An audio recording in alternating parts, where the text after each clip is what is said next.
Are you curious about bodies, pleasure, and possibilities? And what about curious about what others are up to on the planet when it comes to pleasure, sex, and play? Have you considered what pleasure can do for your life, your body, and your bank account? Do you know something magical, delightful, and out of this world orgasmic is not only possible for you, but totally available to you? If you're ready to be the magical, sexual, sexy beast you know you can be, and you just need the tools to get there, you're in the right place. Now, here is the host of The Pleasure Zone, sex, relationship, and intimacy coach and holistic health practitioner, Milica Jelenic. Welcome, my sweet pleasure seekers. Tonight, we are having a conversation that I think a lot of people just kind of ignore. And so we're going to have that conversation tonight. The conversation is about how intimacy is a really big component of having a balanced life. I know I hear people talking about balancing, doing different things to balance your lifestyle.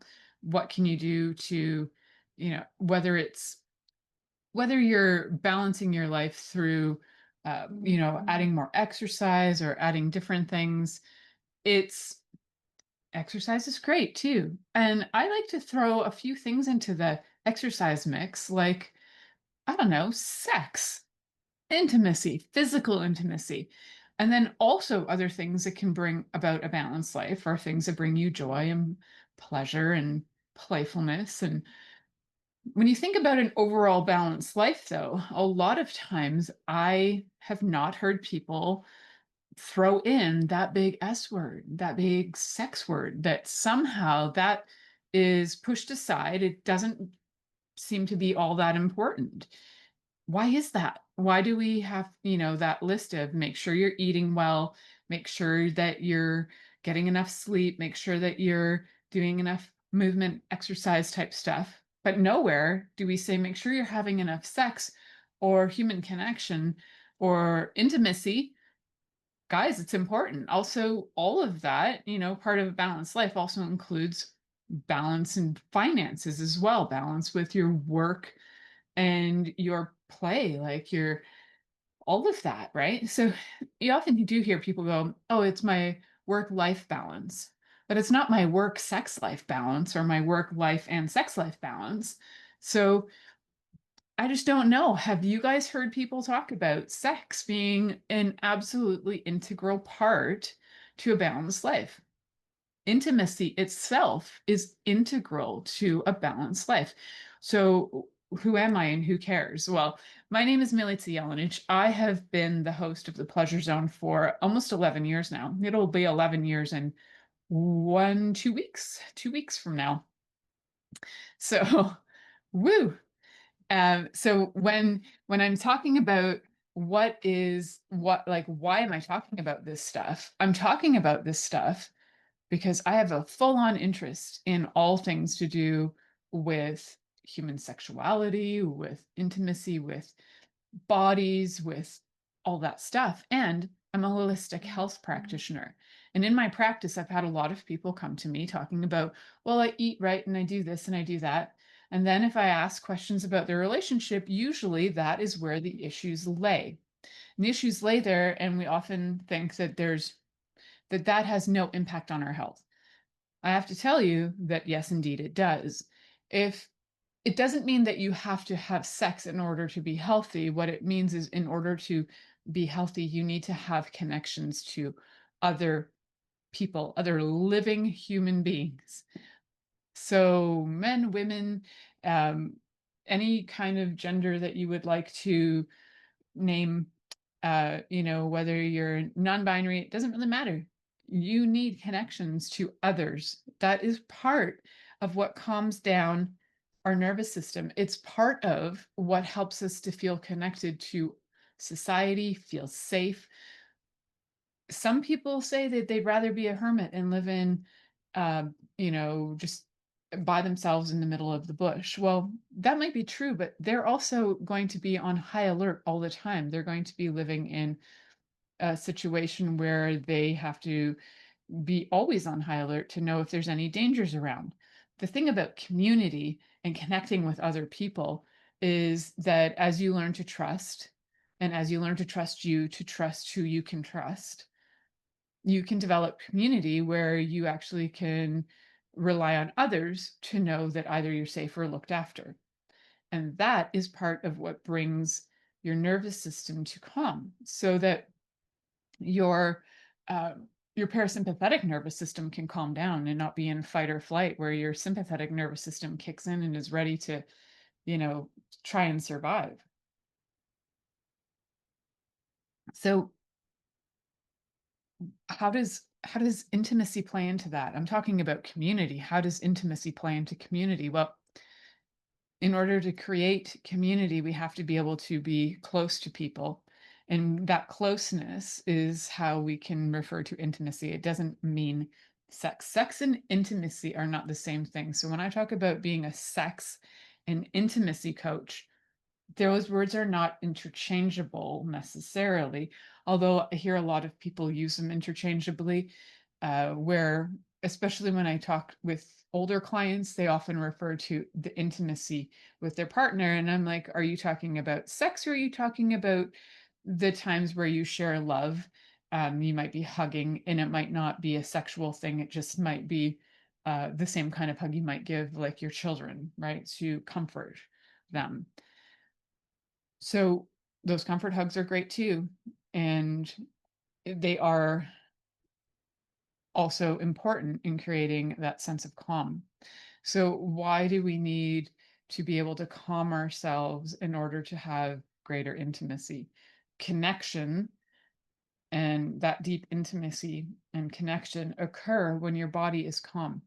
If you're in fight or flight, or if you're in freeze, or if you're in fawn. So if you're in fight or flight, you're going to be running away from people. You're going to be in a mode where you don't trust, because everything is going to have you on high alert. If you're in freeze, then you're not even really responding. You might be disconnected. You might even be disassociating. And when you go to fawn, you're just people pleasing. It's not really about connecting, it's about trying to please others. So that is not necessarily connection. So how do we find a way to connect? Well, first we bring our bodies to calm. One of the greatest ways to do that is to get ourselves grounded. So we'll talk about some of those grounding things, having better sleep, all that kind of stuff. One of the things that we need to do is be able to emotionally regulate ourselves in order to get ourselves to calm as well. I was actually talking to a lady today who is saying that her child has, well, her child was diagnosed and with something that would be considered a behavioral issue, but it's I always find it interesting. I think that there's a lot of diagnosis that is maybe like there's a lot of diagnosis that isn't accurate, maybe, or it's given too early. It's maybe through a quick observation of a behavior, but it's not something that you would see in the person long term, or you might not realize what else is affecting them. So, emotional regulation is something that, if you have behavioral issues, is really hard to navigate. So, if you are medicated for things like ADHD, it might help you to regulate that. But sometimes there are things that are affecting your emotional regulation, could be environmental things, whether it's sounds or like whether it's noises or smells, or environmentally, even things like toxic molds or PEMF, like EMFs, actually the electromagnetic fields that are at a toxic level for bodies, different toxins and chemicals. There are so many things that actually affect us and can affect our emotional ability to emotionally regulate, that often isn't talked about. Often we just talk about it as stimuli or other people who are affecting you, to say, that person triggered you and then you're responding, and not able to emotionally regulate. So, what we need to do is learn how to soothe things, soothe your nervous system, reduce anxiety, and be able to have the tools to create more resilience. So, the number one thing for me when it comes down to intimacy is being present. And another way to say being present is to Notice your now. I guess that's a good way to put it, right? Notice your now. Notice where you're at. So, instead of jumping to 45 years in the future, um, bring it back to now. And bring it back to now is, what do you require in this moment?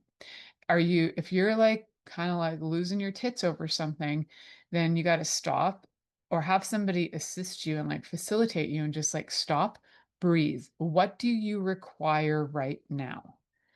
And a lot of times when you really stop and feel it, sometimes all you really require right then is maybe quiet, maybe you need a hug, maybe, and this is where the ability to communicate what you require is really helpful.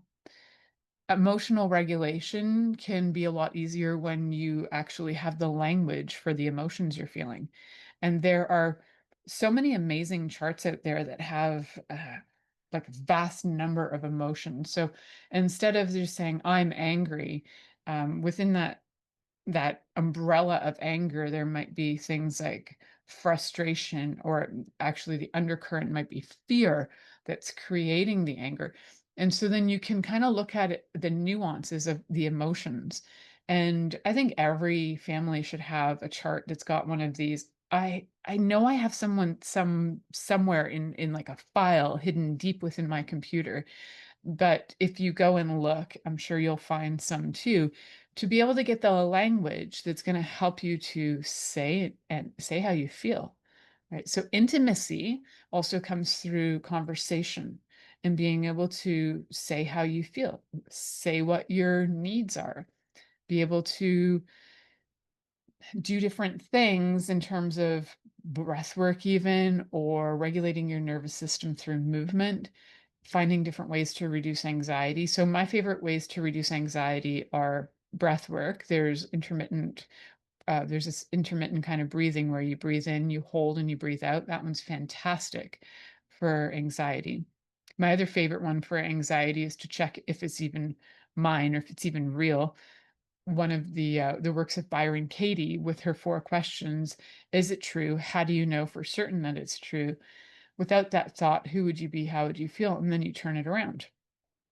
Fantastic for anxiety, because a lot of times the things we think are real in that moment are not even happening. They're presumptions about the future or things we experienced in the past, but they're not occurring right then. So the more we have these tools, we can create resilience, we can create strength in ourselves and our character and our ability to face these things, and also have the tools so that we can navigate them if they ever come up again.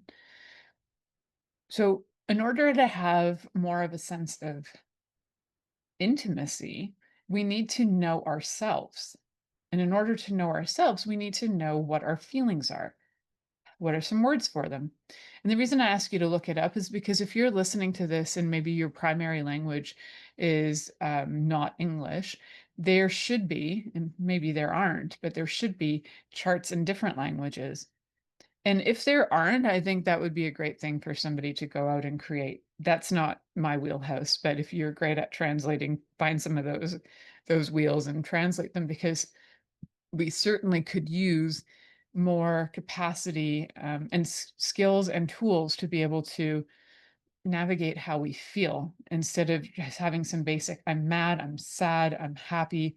Um, those are pretty basic, but then when you really look at nuances, it can be incredibly helpful, and also being incredibly helpful to describe it, but then also those descriptions can also help in letting that energy out, so you're not holding on to it, trying to understand it or understand it. And oftentimes bringing that into your body will make your nervous system kind of go a little bit wacko, right? So fight or flight or freeze or fawn, it'll go into the response of stress. So when you internalize, instead of trying to navigate it by moving it out of your body physically or discuss it through language that's effective, if you internalize it, it's just going to aggravate your body and your system. And then you don't really know you because you haven't taken the time to get to know you. And then that intimacy with yourself isn't really there. So, in order to have a fulfilling life, we need intimacy, because part of that is knowing who we are, knowing our feelings. And intimacy is absolutely integral to balance. Intimacy, in this case, is a little different than when we talk about sex, right? So, and I'm all for the sex too. So I want to include that in there because I think sex is often overlooked as one of the things for balance, like I mentioned earlier. And so yeah, we're going to look at all of that. So you're listening to the Pleasure Zone here on Inspired Choices Network, and we'll be right back after this commercial. Are you secretly a voyeur, wondering what's going on in other people's sex lives? What if now is the time for a totally different sexual evolution? Are you interested in people who are pioneers of different sexual and pleasurable practices? Lean in now with Milica Jelenic, where she will entice you and your body to know your own pleasure zone. On the Pleasure Zone radio show, with sex, relationship, and intimacy coach, Milica Jelenic, you'll receive tools, inspiration, and a foundation to allow yourself to receive more in your sex life, and quite possibly other areas of your life as well. Listen for the Pleasure Zone with Milica every Monday at 8 p.m. Eastern Time, 7 p.m. Central Time, 6 p.m. Mountain Time, and 5 p.m. Pacific Time on InspiredChoicesNetwork.com.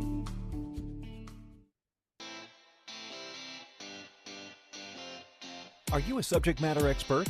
Are you here to share your expertise with an audience waiting to hear from you in only the way you can deliver? Are you ready to have your voice amplified across the airwaves? Inspired Choices Network has a global radio platform streaming to millions of people across the world. Professionally produced and supported by an accomplished team every step of the way, you can broadcast from anywhere in the world, knowing your voice matters, and we ensure it is delivered with ease and efficiency. Eager to hear your message, the world awaits.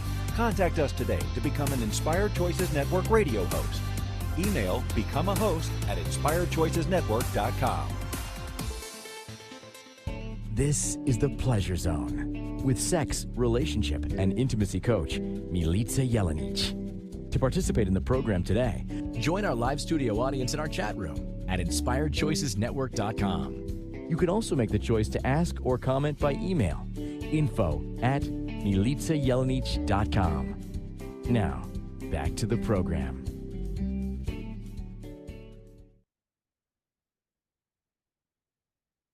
Welcome back, my sweet pleasure seekers.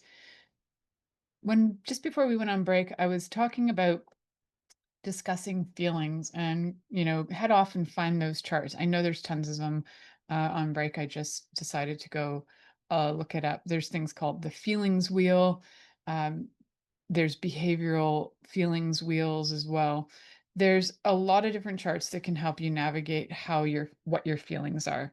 And I think having a visual tool, especially if you're working with learning these words, and like if you haven't had a lot of experience discussing your feelings, having these charts, even though they're usually dedicated to therapy with children, can be helpful even for adults. So don't be shy if the chart is a chart that normally would be for kids.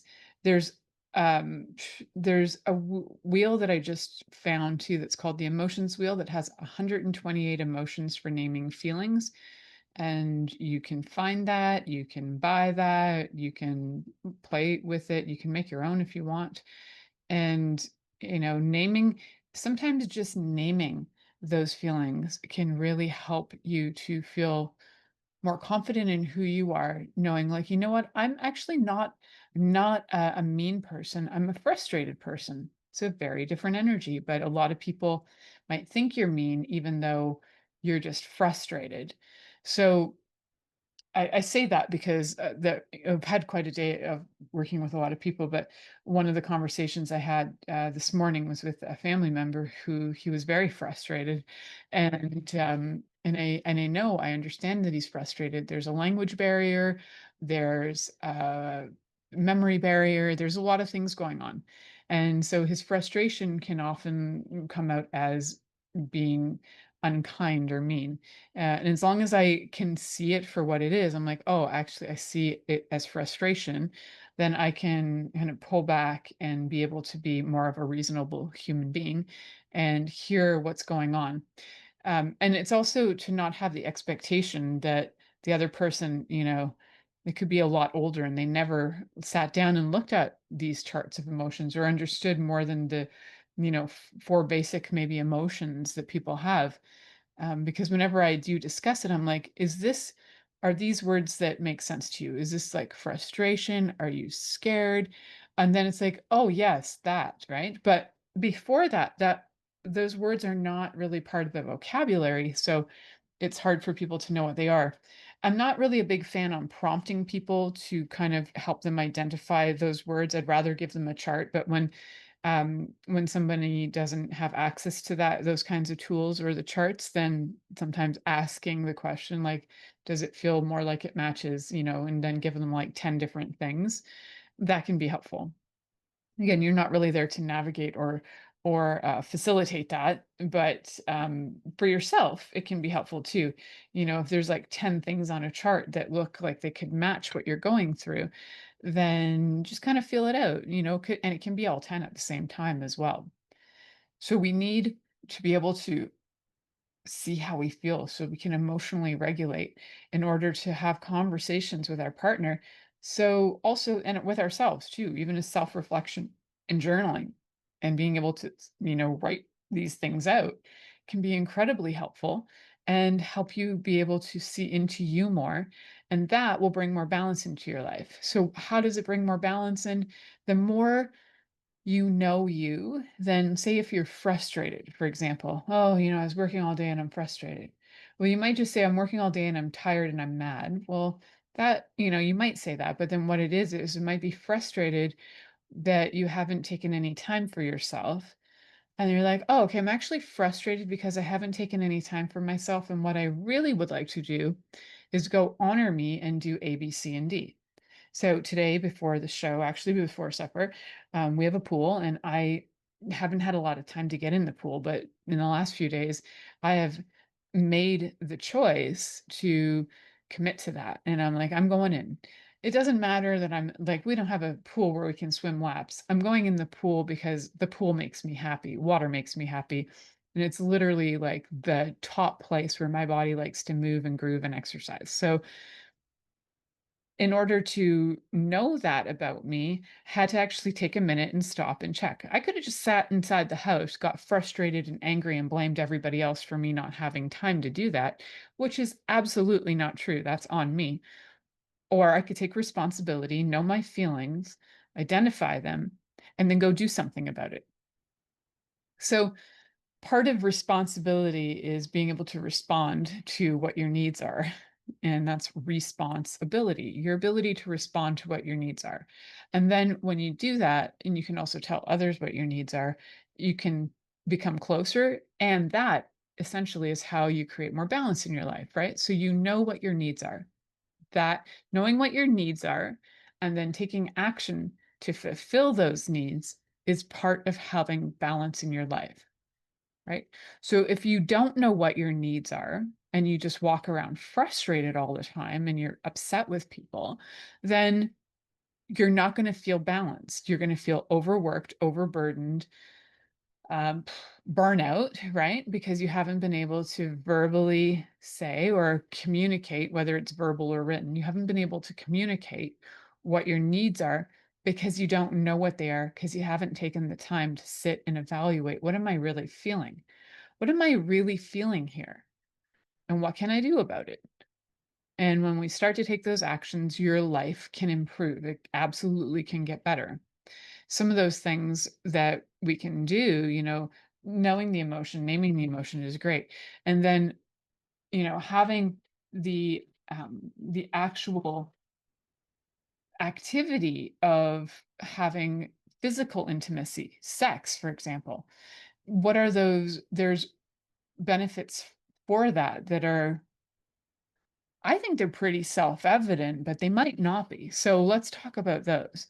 So when it comes to sex, our bodies, when your body gets excited and it has even if it's like reaching orgasm or achieves orgasm, your body releases oxytocin. It actually releases a lot of the happy hormones. So dopamine, oxytocin, serotonin, and endorphins are all part of the act of physical, especially consensual,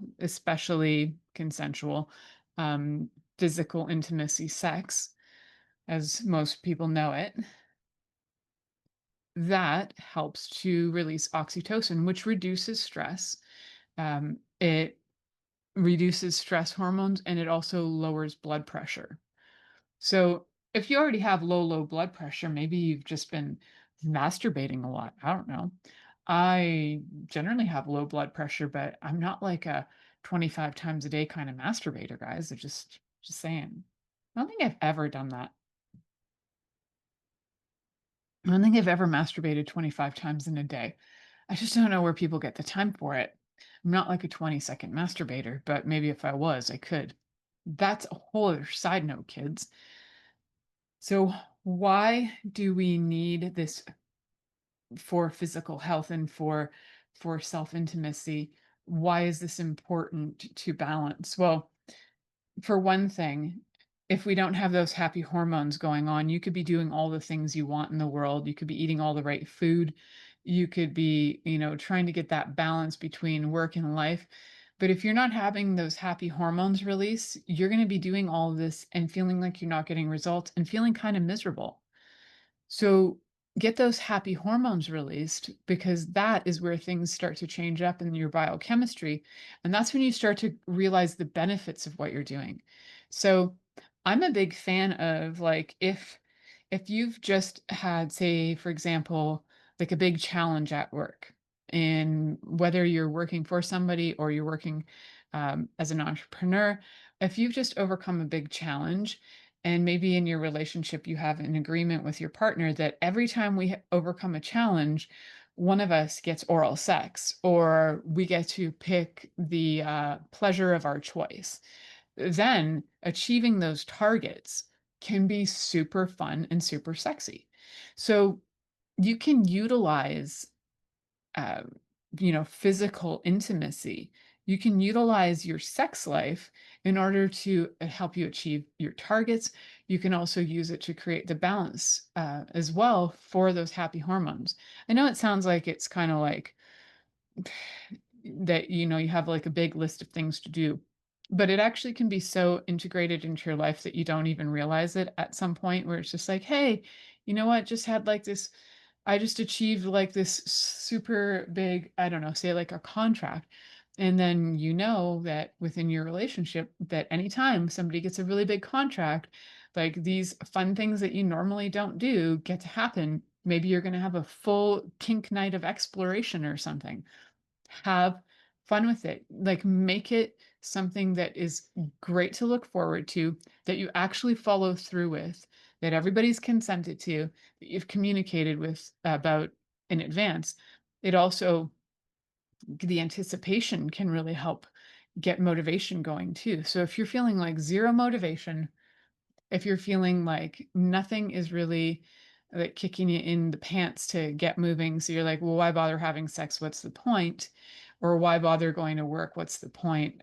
Just doing stuff and it's just like the grind. Have targets that you can use for both, right? So it's like you achieve a certain target at work or in your work, and then you get to have sex, or you get to have, you can flip it around if you want to. I just like to have the targets achieved at work and then get the sex as like a reward, because sex can be a reward. It can be used playfully as a reward. It shouldn't be used really as a sort of a what's the other word? The opposite of a reward, which is like when you're being punished. Like sex should not be a punishment. Like if you don't do what I say, I'm going to have sex with you, that would be completely non-consensual. So using it in a playful way, like, hey, yay, I just achieved this target. I just, got a $10,000 commission, yay. And it's part of a celebration, and then it helps the oxytocin go on. What it also does is starts to set into motion in your body the desire to create more of those scenarios that are going to, encourage you to get, say that other $10,000 commission. And then it's like, oh, so last time I got the $10,000 commission, I got to have my kinky play day. Well, that's fun. I'm going to try that again. So if you have great communication with your partner and your partner understands and knows where you're coming from and vice versa, you guys have this communication about this in a really clear way, you can absolutely utilize sex in a way that will help both of you achieve targets. And a lot of times, the people who need this balance in life are either feeling totally unmotivated because they don't really enjoy their life, or they are so overburdened with things like work and other responsibilities that sex has been put on the back burner as something that doesn't matter. But I'm telling you guys, it's important and it can be utilized as a tool, can be utilized as a tool for your health to help these happy hormones kick in to help regulate your nervous system. It can be used for so many things, and it's so important. So, touch in itself can help with oxytocin, right? Like that 20-second hug. I like to go for more, can help support your nervous system. It can help you regulate your nervous system. So, having that as something that is part of your everyday can help you start your day and end your day with those bookends of pleasure. Because people often talk about how do you bookend your day? Well, some people like read books, fantastic. Knowledge is important. Sex is important. It needs to be part of your day. Intimacy is important. So, physical intimacy, whether you are just hugging your partner for that 20 seconds, if you can even just carve out 3 to 5 minutes a day of being in contact with your partner in a way that involves touch, it can change so much for your biochemistry, help your whole nervous system calm down, help your body heal, help you feel connected. So it is incredibly important to balance in your life. When we come back, we're going to talk more about the different tips and tools for how and why intimacy is integral to balance in your life. You're listening to The Pleasure Zone here on Inspired Choices Network, and we'll be right back after this commercial. Are you secretly a voyeur, wondering what's going on in other people's sex lives? What if now is the time for a totally different sexual evolution? Are you interested in people who are pioneers of different sexual and pleasurable practices? Lean in now with Milica Jelenic, where she will entice you and your body to know your own pleasure zone. On the Pleasure Zone radio show, with sex, relationship, and intimacy coach, Milica Jelenic, you'll receive tools, inspiration, and a foundation to allow yourself to receive more in your sex life, and quite possibly other areas of your life as well. Listen for the Pleasure Zone with Milica every Monday at 8 p.m. Eastern Time, 7 p.m. Central Time, 6 p.m. Mountain Time, and 5 p.m. Pacific Time on InspiredChoicesNetwork.com.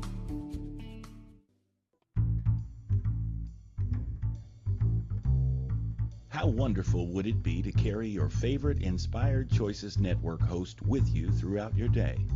Well, now you can. Inspired Choices Network now has its very own mobile app. Our free app offers live streaming shows, along with thousands of podcasts and TV episodes. Our shows cover a wide variety of topics. Whether you're waking up with us, carrying us through the day, and taking us to bed with you, we're always here for you to enjoy. We're easy to find. Just search for Inspired Choices Network in the Apple App Store or Google Play Store. This is the Pleasure Zone with sex, relationship, and intimacy coach, Milica Jelenic. To participate in the program today, join our live studio audience in our chat room at InspiredChoicesNetwork.com. You can also make the choice to ask or comment by email, info@MilicaJelenic.com. Now, back to the program.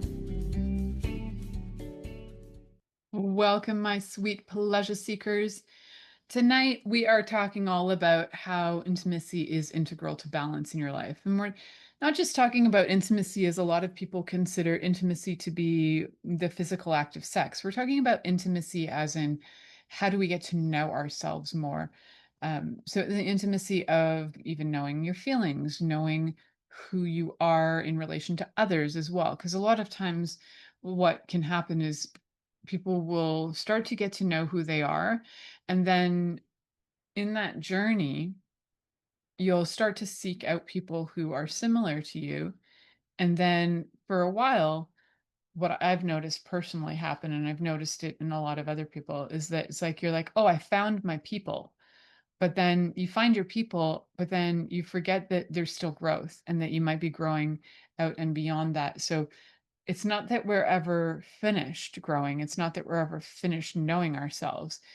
Intimacy is a growing, ongoing process for our lives. So when you have knowledge of that and you're like, you know what?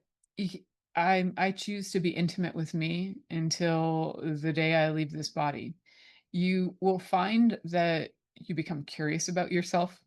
You become curious about a lot of things. Like you'll probably want to try out a lot of things that you never tried before, whether it's foods or experiences or all kinds of stuff, even things like being willing to be vulnerable enough to and strong enough to be able to name those feelings that we talked about in the first and second segment of this show.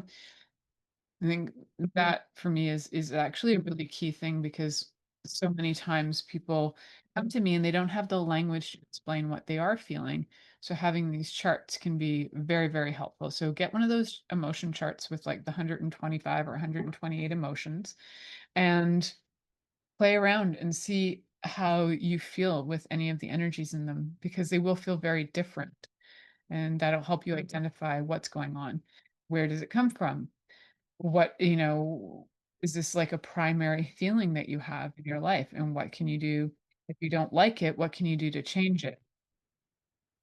So, talking about physical intimacy in the last segment, just before we went to break, talking about like doing the 20 to 30-second hug, spending maybe even 5 minutes of touch with your partner so you can kick in that oxytocin, being one of those four happy hormones. You got your dopamine, oxytocin, serotonin, and endorphins. They spell out dose, by the way. And if you have your happy hormones, then your body will start to be able to self-regulate. Anxiety will lessen, your heart will regulate, your body will start to be able to um, even metabolize food better. It's so important to be able to have your body be able to find a place of calm and to know yourself through being able to use communication. So, knowing how to communicate your feelings, connection.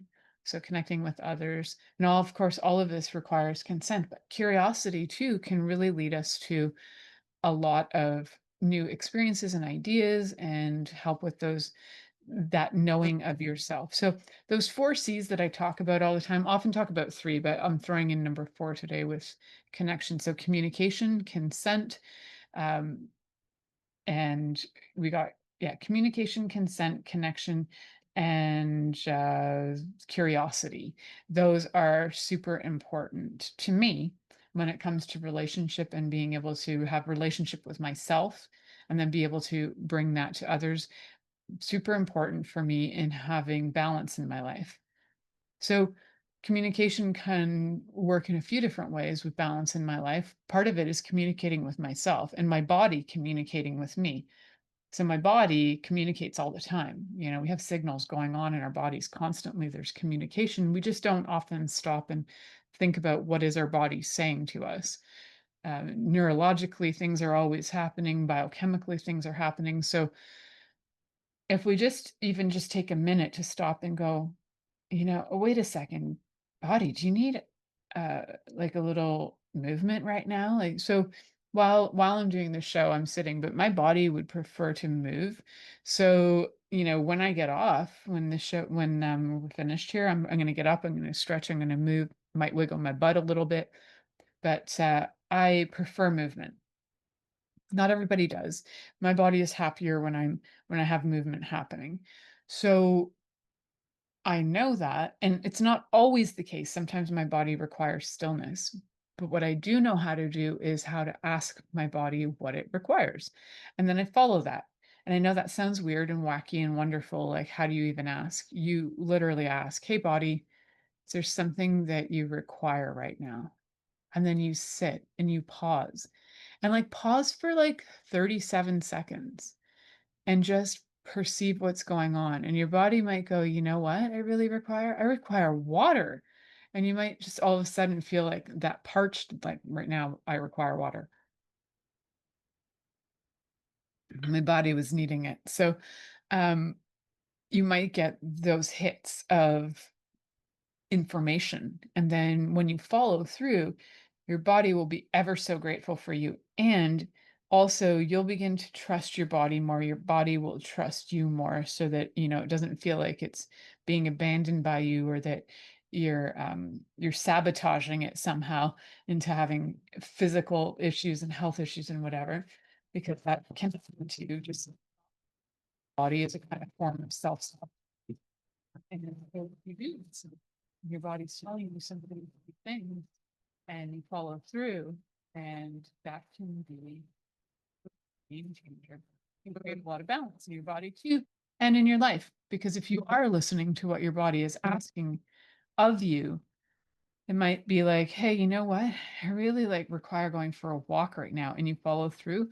Well, there's you creating balance, right? You're getting your movement, you're getting your exercise. Your body might be like, you know what I really require right now is a celery stick. Awesome. So you give your body that celery stick and then it feels refreshed or whatever, it gets that salt kick um, from celery. There's whatever it happens to be, when you follow through, your body will start to trust you more. I know it sounds weird, but it's a relationship. It really is. And you will start to trust your body more. That intimacy will become clear to you. That relationship between you and your body will become incredibly clear. And then you'll know not only how you feel, you'll have the language, because we talked about developing the language for that. You'll know how to ask for things, as we've talked about in a few of the past episodes too, learning how to have that communication, the may I, the consent, all the things around consent. And as we talked about in the last few episodes, the wheel of consent. So it is, as you start to know what your body really requires and having those conversations with your body, it is one of the first primary ways to become intimate with yourself. And I'm not even talking about masturbation. I'm talking about knowing you. There's that saying, people are like, into me, see. There's that. And then there's also that seeing yourself, but also just the intimacy with you. It's more about your own intimacy. So into me you see is one intimacy form, but into myself I see is another intimacy form. So definitely check in with your body on a regular basis, like daily, maybe even hourly at first. Like, what does it require?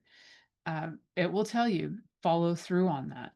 If you really are not sure how to pull that off and you want some tips and tools more on that, like you want to connect, you can always book some time with me through milicajelenic.com. There's a booking link there. You can book some time and we can go through that. I have many shows on that, so many shows from the past on how to connect with your body. So definitely do that.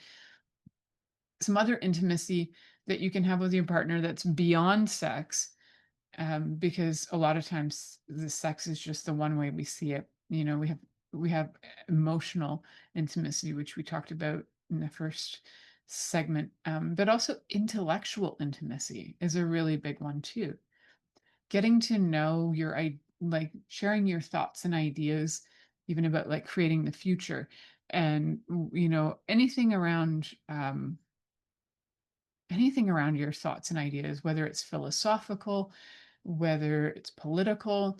If you can have these conversations with your partner, unless of course you've agreed to have certain things off the um like that you never talk about. Like, I have an aunt and uncle who agreed when they first met that they will never talk religion or politics, because those were things that they knew they would never agree on. And if you know that, then don't talk it. But if you don't know that yet, then being able to talk and have intellectual conversations, for me as a sapiosexual, somebody who gets turned on by people's intellect, intellectual intimacy is so hot. Also, when somebody can speak like multiple languages, even if I can't understand them, so sexy. That kind of intimacy can be a really uh, that kind of intimacy to me is like the most erotic. I'm just going to keep all my horny thoughts to myself on that as my body is like "Meow," getting ideas. But it can be so stimulating. So, as my grandfather once referred to, he was like in university, going to school to be a doctor, and he had had a friendship with somebody that he referred to as intellectual. He made it sound so sexual, like intellectually stimulating, and some other words. And I was like, "Oh, Grandpa, you had a crush on that woman, didn't you?" My grandmother had passed away at that point. He still didn't admit that he'd had a crush on her, but I could tell by his language that there was a little something, something going on there. And why not? He was away at school. Um, my grandparents were together for like 70 years before she died or something crazy like that, super long. Anyhow, that that was like a whole offhanded story, from a whole other direction. But that kind of level of intimacy, of being able to have those conversations with people and get turned on by intellectual intimacy, is so real. Also, spiritual intimacy is so real. So many people have really healthy relationships because their primary focus is on their spiritual life, and their spiritual life is the center of their relationship. And because of that, everything else in their life can circumnavigate around that. And that is what brings in the balance as well. And that spiritual intimacy, being able to, pray with somebody, do yoga with them, meditate with them, whatever your spiritual practices are, um, all of that can be so, so deeply connecting for people. And when you do have similar beliefs, if that is the core foundation of your relationship, then one of the practices you want to include in your life is your spiritual practices. What I've seen happen before is that people might start with a relationship where they're dabbling in kind of like their spiritual beliefs and figuring it out, and then somehow it just veers off and gets pushed aside. But if your spiritual life is important to you, and it's important to your partner, and you share a similar belief, then it's important that you guys, um, share that together as well. We're going to head to our last commercial break. You're listening to the Pleasure Zone here on Inspired Choices Network. I'm going to have some water and we'll be right back from this commercial. Are you secretly a voyeur, wondering what's going on in other people's sex lives? What if now is the time for a totally different sexual evolution? Are you interested in people who are pioneers of different sexual and pleasurable practices? Lean in now with Milica Jelenic, where she will entice you and your body to know your own pleasure zone. On the Pleasure Zone radio show, with sex, relationship, and intimacy coach, Milica Jelenic, you'll receive tools, inspiration, and a foundation to allow yourself to receive more in your sex life, and quite possibly other areas of your life as well. Listen for the Pleasure Zone with Milica every Monday at 8 p.m. Eastern Time, 7 p.m. Central Time, 6 p.m. Mountain Time, and 5 p.m. Pacific Time on InspiredChoicesNetwork.com. This is the Pleasure Zone with sex, relationship, and intimacy coach, Milica Jelenic. To participate in the program today, join our live studio audience in our chat room at InspiredChoicesNetwork.com. You can also make the choice to ask or comment by email, info@MilicaJelenic.com. Now, back to the program. Welcome back, my sweet pleasure seekers. Tonight we've been talking all about the importance for creating balance in your life. And it's so integral. It's such an integral piece of balance that I think it often gets overlooked, often gets put on the back burner. I often hear people say things like, well, I'm too old, doesn't matter. It matters. And I think if we're looking at physical intimacy, whether it's people, putting that in the same category as sex, or whether it's cuddles or touch, all of that stuff, physical intimacy is incredibly important to bodies. I'd say like over 99% of bodies require it. Probably more. Some have just been overly traumatized and don't really require it. But um, if your body is um, looking for touch and you've been ignoring it, then start with self-touch and start with just like hand on the middle of your chest. So like your heart chakra, the energetic heart. You can put one hand there or two hands there and just hold, or one hand there and one hand on your belly. Connect with your body and just be present with it and be able to help your body calm down. Do some breath work. So one of my favorite breath works, I mean, I talk about different breath works like that. One of my favorite for anxiety is that intermittent one where you breathe in, hold, and then breathe out. But I also really like one where it just sounds like orgasmic on the breath out. And I'm going to give you guys a little hint of that. So, like, you just breathe in, you kind of breathe in through your nose, deeply to your toes, and then breath out, ah, like a big sigh.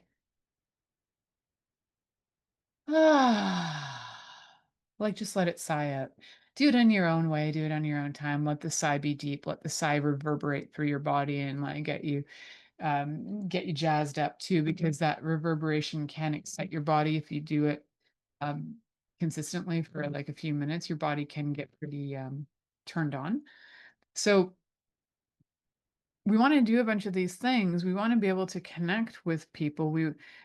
These are all things we desire in life, and a lack of intimacy, a lack of touch, a lack of physical intimacy, a lack of knowing ourselves can lead to a really huge imbalance. It can lead to not knowing who we are. It can lead to frustrations and burnout, complete dissatisfaction with our lives, numbness, just like feeling checked out and not caring. So especially in a world where so many of our connections are through things like video and internet and all these things where we're not actually touching another human being or connecting in person, it is so important to have physical intimacy to balance that out. Now more than, even 20 years ago, we weren't on our cell phones as much as we are now. It is, I think, like a huge, sending this out as a huge reminder. This is probably the time in history where we have had the least amount of human connection. I mean, COVID and the lockdown definitely created that too. So we've had a serious lack of connection, physical connection to other people, touch. And it is creating a lot of things like depression because those happy hormones are not kicking in. We don't have anybody to stimulate those in our body to give you the hug, to get the oxytocin going. If you don't have that going, you're going to start to feel down and you're going to start to probably feel depressed. It's not your fault. You just need to go and be able to flip that up. Find the people who will give you the hugs, be able to connect with others outside of technology. Technology is a gift, though, when you can't connect with people from far away, but it's also not our only solution. We need to actually get back to that human connection so that our bodies can regulate, so that we can know ourselves. We can have those experiences that like 30, 40 years ago were normal, like just going to hang out with friends and having those like dinner nights and that kind of stuff brings balance in our lives. And I look at, so I'm 50 and I look at my generation, we don't do that very much, but my mother's generation, we had dinner parties all the time. We had guests all the time. We always had people over. We always had community.